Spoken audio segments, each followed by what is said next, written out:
பாவத்தின் சம்பளம் மரணம். இந்த மரணத்திலிருந்து உன்னை விடுதலை பண்ணுவதற்காக தான் இயேசு இந்த பூமியில் வந்து உனக்கான வரவேண்டிய மரண தண்டனையை இயேசு தன் மேலே அதை தனக்கு மேலே எடுத்துக்கொண்டார். உனக்கு வரவேண்டிய அந்த அக்கினியிலிருந்து அந்த இயேசு உன் மேல் வரக்கூடிய அந்த அக்கினியிலிருந்து உன்னை விடுதலை பண்ணினார்.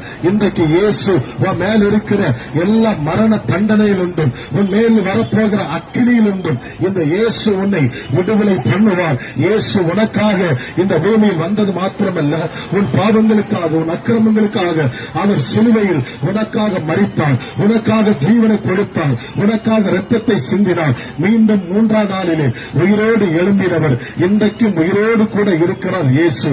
இந்த இயேசுவிடத்தில் வருகிற ஒருவனை அவர் புறம்பே தள்ளுவது கிடையாது. நீ இயேசுவிடத்தில் வந்து பார், உன் பாவங்கள் மன்னிக்கப்படும். நீ எப்பேற்பட்ட பாவம் செய்திருந்தாலும் இந்த இயேசு உனக்கு ஒரு பாவ மன்னிப்புள்ள நிச்சயத்தை உனக்கு தருவார். தேவ ஜனமே, பாவத்தினாலே வரக்கூடிய தண்டனையிலிருந்து இந்த இயேசு உனக்கு விடுதலை தருவார். உலகத்திலே நான் என்ன பாவம் செய்துவிட்டேன் என்று நீங்கள் சொல்லலாம். மனுஷன் செய்யாத பாவங்கள் இல்ல. உலகத்திலே இன்னைக்கு அநேக பாவங்கள் இன்னைக்கு மனிதர்கள் செய்து கொண்டிருக்கிறாங்க. விபச்சாரம் என்கிற ஒரு பாவம், பொய் சொல்லுகிற ஒரு பாவம், குடி பழக்கத்துக்கு அடிமையாக இருப்பது ஒரு பாவம், பலவிதமான போதை பழக்கத்தில் இருப்பது ஒரு பாவம். நிறைய பாவ வாழ்க்கையில இன்னைக்கு நீங்க அகப்பட்டு இருக்கிறீங்களா? எப்பேற்பட்ட பாவத்தில் நீங்கள் இருந்தாலும் இந்த பாவத்திலிருந்து இந்த இயேசு உங்களை விடுதலை ஆக்குவார். பாவத்திலிருந்து மாத்திரமல்ல, அவர் சாபத்திலிருந்து உங்களை விடுதலை ஆக்குவார். சாபத்தின் அறிகுறி என்ன? நிறைய நேரத்தில் தகப்பனாருக்கு இருக்கிற வியாதிகள் பிள்ளைகளுக்குள் இருக்கும் என்றால் அது ஒரு சாப வியாதி.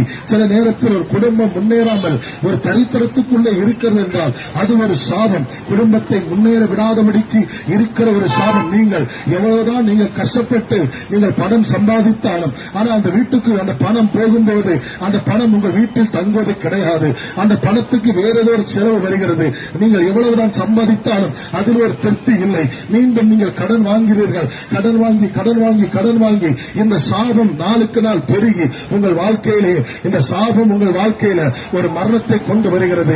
எனக்கு அன்பார்ந்தவர்களே, இந்த சாபத்தினால் வரக்கூடிய வியாதியிலிருந்தும் இந்த சாபத்தினால் வரக்கூடிய தரித்திரத்திலிருந்தும் இந்த சாபத்திலிருந்து இந்த இயேசு உங்களை விடுதலையாக்க அவர் வல்லமை உள்ளவராய் இருக்கிறார். நீங்கள் சாபம் மாறுவதற்காக நீங்கள் எங்க போனாலும் உங்கள் வாழ்க்கையில அற்புதங்கள் நடக்காது.